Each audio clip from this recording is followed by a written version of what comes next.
Ticket ಅಂತ ಹೇಳಿ ರವೀಂದ್ರ ಅವರು ನಿನ್ನೆ ಮಂಡ್ಯದಲ್ಲಿ ನೋಡಿ. ಯಾರು ರವೀಂದ್ರ ಯಾರು ನಿಮ್ಗೆ ಗೊತ್ತಿತ್ತ ಮೊದಲು? ಇಲ್ಲ, ನಿಮಗೆ ಯಾರು ಗೊತ್ತಿತ್ತ? ಅವರು ಯಾರೋ ಅಲ್ಲಿ ಕೂತ್ಕೊಂಡು ಹೇಳಿಕೆ ಕೊಟ್ಬಿಟ್ರೆ ಕೆಪಿಸಿಸಿ ಕಾರ್ಯದರ್ಶಿ ಮಂಡ್ಯದಲ್ಲಿ ನಮ್ಮ ಶಾಸಕರುಗಳಿದ್ದಾರೆ, ಮಂಡ್ಯದಲ್ಲಿ ನಮ್ಮ ಅನೇಕ ಮುಖಂಡರುಗಳಿದ್ದಾರೆ. ಅವ್ರು ಯಾರು ಮಾತಾಡ್ತಾ ಇಲ್ಲ. ಇವ್ರಿಗೆ ಬಹುಶಃ ಟಿಕೆಟ್ ಆಕಾಂಕ್ಷಿ ಆಗಿರ್ಬೋದು, ಟಿಕೆಟ್ ಸಿಗ್ತದೆ ಅಂತ ಹೇಳಿದ ತಕ್ಷಣ ಅವ್ರೇನು ಆ ಹೇಳಿಕೆ ಕೊಟ್ಟಿರ್ಬೋದು. ಆದರೆ ಅಲ್ಲಿ ಎಲ್ಲರೂ ಕೂಡ ಸೇರಿ ಒಗ್ಗಟ್ಟಿನಿಂದ ಇದ್ದಾರೆ. ಯಾರು ಅಲ್ಲಿಯ ಸ್ಥಳೀಯ ಮುಖಂಡರುಗಳು ಹೇಳ್ತಾರೆ ಅಂಥವ್ರಿಗೆ ಟಿಕೆಟ್ ಸಿಗ್ತದೆ. ಆಯ್ತು ನೋಡಿ, ಹಂಗ್ ನೋಡಕ್ ಹೋದ್ರೆ ಯತ್ನಾಳ್ ಅವ್ರು ಏನೇನು ಹೇಳಿದ್ದಾರೆ ಯಡಿಯೂರಪ್ಪನವ್ರ ಬಗ್ಗೆ? ಅವ್ರು ಯತ್ನಾಳು ಕೇಂದ್ರ ಸಚಿವರು, ಇವ್ರು ಯಾರು ಅಂತ ಯಾರಿಗೂ ಸರಿಯಾಗಿ ಗೊತ್ತೂ ಇಲ್ಲ. ಏನೋ ಅವರು ನಮ್ಮ ಪಕ್ಷಕ್ಕೆ ಬಂದು ಸೇರ್ಕೊಂಡಿದ್ರು 3-4 ವರ್ಷದಿಂದ, ಈಗ ಏನೋ ಹೇಳಿಕೆ ಕೊಡ್ತಾ ಇದ್ದಾರೆ. ಅದು ಸೀರಿಯಸ್ ಅಲ್ಲ. ಮಂಡ್ಯದಲ್ಲಿ ಎಲ್ಲ ಲೀಡರ್ಸ್ ಒಂದಾಗಿದ್ದಾರೆ, ಒಗ್ಗಟ್ಟಾಗಿದ್ದಾರೆ. ಅವರು ಏನು ಹೇಳ್ತಾರೆ ಯಾರನ್ನ ಕ್ಯಾಂಡಿಡೇಟ್ ಮಾಡಬೇಕು ಅಂತ ನಮ್ಮ ಕಾರ್ಯಕರ್ತರು, ನಮ್ಮ ಲೀಡರ್ಸು, ಅವ್ರಿಗೆ ಕಾಂಗ್ರೆಸ್ ಟಿಕೆಟ್ ಕೊಡ್ತದೆ. ಇನ್ನು ಟಿಕೆಟ್ ಅನೌನ್ಸ್ ಆಗಿದೆ ಮಂಡ್ಯದು. ಮತ್ತೆ ಅವ್ರಿಗೆ ಯಾರು ಗೊತ್ತು ಯಾರು ಕೊಡ್ತಾ ಇದೀವಿ ಅಂತ? ಕೊಟ್ರೆ ಅಂತ ಹೇಳಿದ್ರೆ ಅವ್ರಿಗೆ ಯಾರು ಗೊತ್ತು ಯಾರು ಕೊಡ್ತಾ ಇದೀವಿ ಅಂತ? ಮಂಡ್ಯದಲ್ಲಿ 100% ಈ ಸಲ ಕಾಂಗ್ರೆಸ್ ವಿನ್. ಯಾರು ಅಲ್ಲಿ ಬಿಜೆಪಿಯಿಂದ ಯಾರು ನಿಲ್ತಾ ಇದಾರೋ ಗೊತ್ತಿಲ್ಲ, ಅಥವಾ JDS ಇಂದ ನಿಲ್ತಾ ಇದಾರೋ ಗೊತ್ತಿಲ್ಲ. ಆದರೆ ಕಾಂಗ್ರೆಸ್ 100% ಮಂಡ್ಯದಲ್ಲಿ ವಿನ್ ಆಗ್ತದೆ ಖಂಡಿತ. ಅದು ನೋಡಿ, ನಮ್ದೆಲ್ಲ ಇವತ್ತು ಸರ್ಕಾರನೂ ಕೂಡ ಇರೋದ್ರಿಂದ ಎಲ್ಲರೂ ಕೂಡ ಅನೇಕ ಯೋಜನೆಗಳು ಈಗ ಕೋಟ ಕೊನೆಗೆ ಬರೋದಕ್ಕಿಂತ ಮುಂಚೆ ಎಲ್ಲ ಮಾಡ್ತಾ ಇದ್ದಾರೆ. ಅದಕ್ಕೆಲ್ಲ ಸ್ವಲ್ಪ ಬ್ಯುಸಿ ಆಗಿದ್ದಾರೆ. ಬಹುಶಃ ಇವತ್ತು ನಾಳೆಯಲ್ಲಿ ಡೆಲ್ಲಿಯಲ್ಲಿ ಸಭೆ ಆಗುತ್ತೆ ಅಂತ ಇದೆ. ಎಲೆಕ್ಷನ್ ಕಮಿಟಿ ಇವತ್ತು ಹೋಗೋರಿದ್ದಾರೆ. ಸೊ ಬಹುಶಃ ಇನ್ನೇನು ಕೆಲವು ದಿನಗಳಲ್ಲಿ ಇದೆಲ್ಲ ಅನೌನ್ಸ್ ಆಗ್ತದೆ. ವಿಷಯ ಕೇಳಿ ಬರ್ತಾ ಇದೆ, ಮತ್ತೆ ಪಕ್ಷಕ್ಕೆ ತಗೋತೀರಾ ಹೇಗೆ ಬಂದ್ರೆ? ನೋಡಿ, ಆ ವಿಚಾರ ನಮಗಂತೂ ಯಾವುದೇ ಮಾಹಿತಿ ಇಲ್ಲ. ಯಾರೋ ಏನೋ ಹೇಳಿರ್ಬೋದೇ ಹೊರತು ಎಲ್ಲೂ ಕೂಡ ಇದು ಅಧಿಕೃತವಾಗಿ ಎಲ್ಲೂ ಇಲ್ಲ. ಸೊ ಸುಮ್ಮನೆ ಯಾವುದೋ ಊಹಾಪೋಹ ಮೇಲೆ ನಾವು ಉತ್ತರ ಕೊಡೋಕ್ಕಾಗ್ತದಾ? ಅದು ಆ ಥರದ್ದೇನಿಲ್ಲ. ವಿಧಾನಸಭೆಯಲ್ಲಿ ಘೋಷಣೆ ಕೂಗುವ ವಿಚಾರದಲ್ಲಿ ನಾಸೀರ್ ಅವರು ರಾಜೀನಾಮೆ ಕೊಡಬೇಕು, ಸರ್ಕಾರ ವಜಾ ಮಾಡಬೇಕು ಅಂತ ಆರೋಪ. ನೋಡಿ, ಯಾರೇ ತಪ್ಪು ಮಾಡಿದ್ರೆ ಅವ್ರ ಮೇಲೆ ಕ್ರಮ ತಗೊಳ್ತಕ್ಕಂಥದ್ದು ನಮ್ಮ ಆದ್ಯತೆ. ಅದು ಯಾರೇ ಆಗಿರ್ಬೋದು.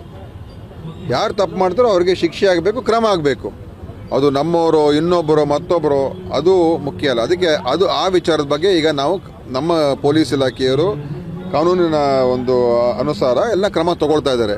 ಅದು ಆಗಿರ್ಬೋದು, ರಾಮೇಶ್ವರಂ ಕೆಫೆ ಬ್ಲಾಸ್ಟ್ ಆಗಿರ್ಬೋದು, ಬೇರೆ ಇನ್ನೊಂದಿರ್ಬೋದು. ಯಾರೇ ಮಾಡಿದ್ರು ಕೂಡ ನಮಗೆ ಇಂಥ ವ್ಯಕ್ತಿಗಳನ್ನು ಅವರಿಗೆ ಕ್ಷಮಾಪಣೆ ಇರೋದಿಲ್ಲ. ಕಾನೂನಿನ ರೀತಿ ಏನೇನು ಕ್ರಮ ತಗೊಳ್ಬೇಕು ಖಂಡಿತ ತಗೊಳ್ತಾ ಇದ್ದೀವಿ. ಮತ್ತು ನಾವು BJP ಹೇಳಿದ ತಕ್ಷಣ ಅವರಿಂದ ನಮಗೆ ಸರ್ಟಿಫಿಕೇಟ್ ಬೇಕಾಗಿಲ್ಲ. ನಾವು ಯಾರು ದೇಶದ ಪ್ರೇಮಿ, ಯಾರು ದೇಶದ್ರೋಹಿ, ಅವ್ರು ಸರ್ಟಿಫಿಕೇಟ್ ಕೊಡೋರು ಅವ್ರು ಯಾರೂ ಅಲ್ಲ. ಎಲ್ಲರೂ ಕೂಡ ನಾವೆಲ್ಲರೂ ದೇಶ ಪ್ರೇಮಿಗಳೇ. ಯಾರು ದೇಶದ್ರೋಹಿಗಳಿದ್ದಾರೆ ಇಲ್ಲಿ? ಯಾರೋ ಒಬ್ಬರಿಬ್ಬರು ಕಿಡಿಗೇಡಿಗಳು ಇರ್ಬೋದೇ ಹೊರತು ಇಡೀ ದೇಶ ಇವತ್ತು ಎಲ್ಲರೂ ಕೂಡ ಇದ್ದಾರೆ. BJP ಕೂಡ ದೇಶ ಪ್ರೇಮಿಗಳು, ಅವ್ರೇನು ದೇಶದ್ರೋಹಿ ಅಂತ ನಾನು ಹೇಳೋಕೆ ಹೋಗಲ್ಲ. ಎಲ್ಲರೂ ಕೂಡ ನಾವೆಲ್ಲ ದೇಶ ಪ್ರೇಮಿಗಳೇ.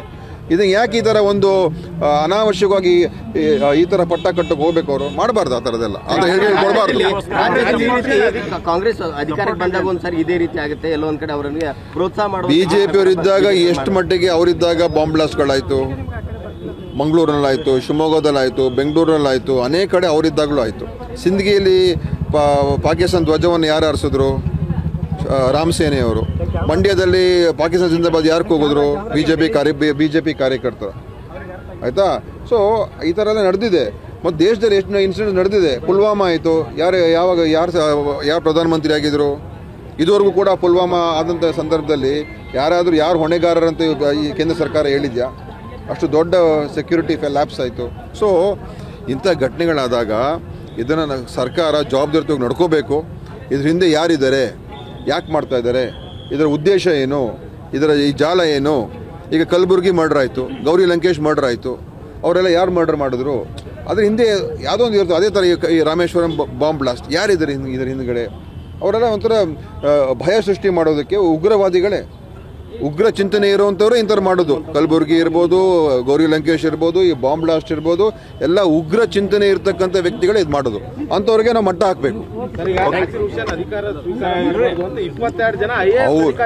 ನಿವೃತ್ತ IAS ಅಧಿಕಾರಿಗಳು ಪತ್ರ ಬರೆದಿರೋ ಆ ಥರ ಬರೀಲಿ ಬಿಡಿ. ಅವ್ರ ಪಾಪ ಅವ್ರೇನಾದ್ರು ಹೇಳಿದಾರಪ್ಪ? ಅವ್ರೇನಾದ್ರು ಹೇಳಿದಾರಾ? ಅದೆಲ್ಲ ನೀವು ಆ ಥರ ಎಲ್ಲ ಇದು ಮಾಡೋಕ್ಕಾಗೋದಿಲ್ಲ.